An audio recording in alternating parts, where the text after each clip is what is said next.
Hi YouTubers, this is a 1947 Gibson Model D.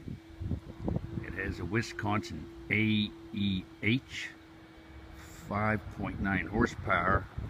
Actually the engine's plate says the engine's a 1946. This has been modified. It has an electric start on it, which makes it easier when it's real cold after all these polar vortexes coming through. I bought this up in about 30 miles north, Shippingsport, PA. It's up, it was right beside the nuclear power plant there. So far I haven't had to put any gasoline in it. It's lever steer, the transmission is a 1934 Chevrolet. I'm not sure what the back is. Somebody said they might have been Model A's. It was made in Longmont, Colorado. It runs really well.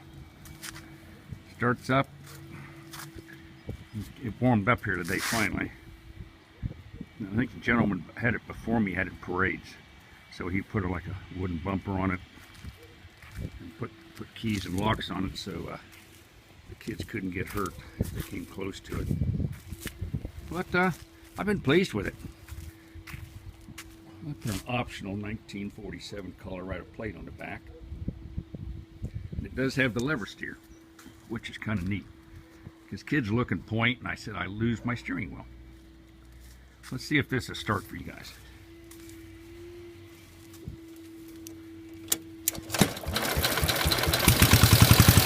There she is.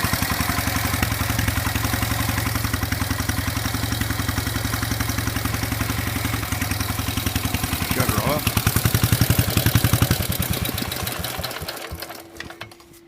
It does have right and left brake pads on it and a clutch.